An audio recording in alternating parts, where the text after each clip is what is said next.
How about some topwater action today? We want to talk a little bit to you about fishing and one particular kind of topwater bait, which is my favorite, and that's a little popping bait, a little chugger. And this is in particular is a Berkeley Frenzy popper that I helped to design about maybe 6 or 7 years ago, and it's become a staple in a lot of people's tackle boxes. The old Frenzy popper.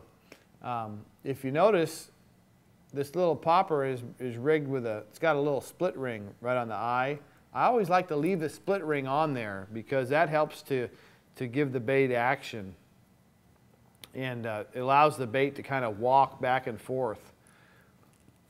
So there we have it. And for you dentists out there, you didn't see that, but anyway. Anyway, we've got this rigged up, and I've got it. You want to always start with a bait casting rig, and I like to use the Fenwick Techna AV. Has a nice 6.5 foot medium action graphite rod. It's perfect for poppers. And this is my favorite type of topwater just because it gets numbers of fish. There's other baits like big walking type baits or these big wake baits that'll get you some big bites. But if you just want to catch numbers of bass on a topwater bait, there is no better topwater bait in the world than a chugger. Years ago, we had, well, I guess the original chugger was a hula popper. You guys remember the hula popper? That goes way back. And I've caught a lot of bass on a hula popper back when I was in high school. And then the next bait that came along, I think, was a Pop-R. And that really took the world by storm. And Pop-R, a lot of guys still throw them today. They're a great topwater bait. And this is just a newer generation of Pop-R. It's the Berkeley Frenzy popper. And this bait, what's cool about this bait is when you work it properly in the water, it'll kind of dart back and forth like this as it chugs and spits along. And it's got a very unique action. Most chuggers, when you pop them, like the Pop-R, they just kind of come straight towards you. They just kind of come straight. They spit water out ahead of them every time but they just come straight. Well, this guy will spit water and will walk back and forth.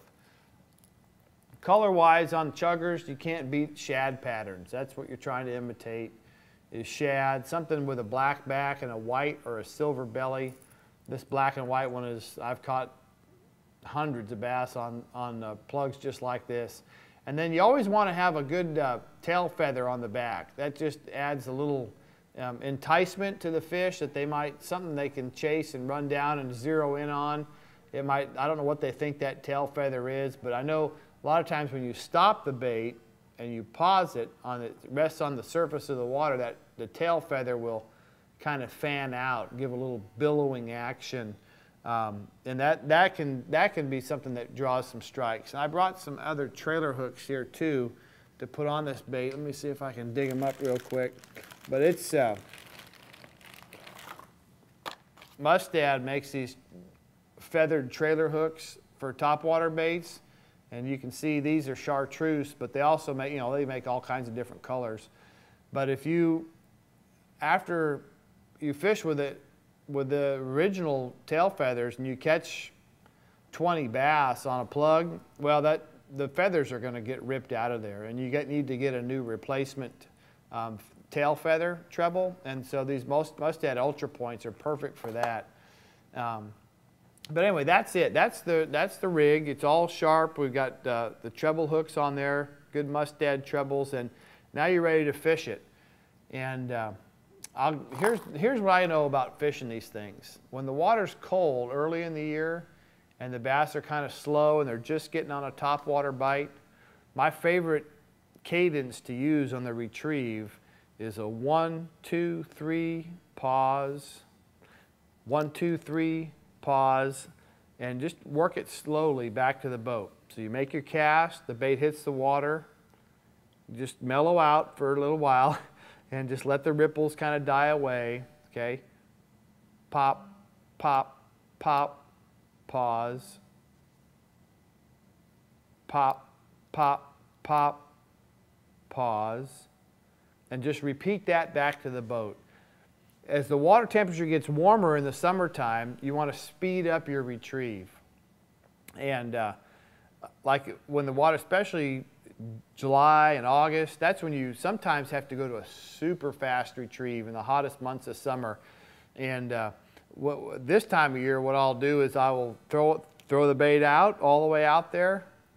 And then once it hits the water, I don't necessarily let the bait just sit there and the ripples die off like I do early or late in the topwater season, you know, when the water's cooling into like the 70s.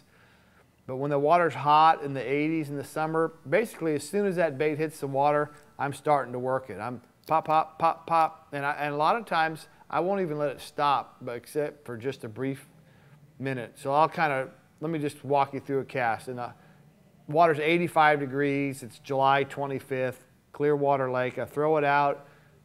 It hits the water, and here I come with it. Boom, boom, boom, boom, boom, boom, boom, boom, boom, boom. And I might pause for 1 second or two at the most, and then here I come some more. Do, do, do, do, do, do, do, do. And the bait's just darting and spitting and going everywhere, and I'm working at a real fast pace. But it's important to have the right cadence and the right proper retrieve with a topwater bait. That's everything. I've seen so many times when bass wanted a topwater bait fish slowly. And if you fished one at a medium to fast pace, you wouldn't get a bite. And then there's other times where they want it real fast, and if you fish it slow, they don't bite it well. So that, to me, that's the biggest thing with topwater fishing is having the proper speed of retrieve, and then also learning to use your wrist, to snap your wrist to work it properly. And you don't really sweep the rod, then reel it up and sweep it. It's all on the wrist snap. Doot, doot, doot, doot, doot, doot, doot. You know, just kind of working it like that and back to the boat. And then when bass blow up on topwater baits, you know, the key is to not take the bait away from the fish. So what I like to do when I see a bite, I just start reeling. And then when I feel the weight of the fish, then I come back and set the hook. Because a lot of times what happens is the bass will come up and he'll roll on a topwater bait, not attempting to eat it. Just, I don't know what he's doing. He's checking it out or whatever. And if you set the hook and you pull the bait 30 feet through the air, you know, you don't have another shot at that fish. So, but if you keep working the bait and you don't pull it away from him, that same fish will come back almost every time and eat the bait. So it's important to not set the hook until the fish has eaten the bait. And at the end of a long cast, a lot of times you can't get a visual on, hey, does he have this little tiny bait way out at the end of my long cast? Does he have it or not? You can't really see. So you just have to go by feel. That's where a lot of times I'll just reel. And if I don't feel the weight of the fish, I stop reeling and I continue to work the bait. But if I'm reeling fast and I feel the weight of the fish, then I go ahead and set the hook.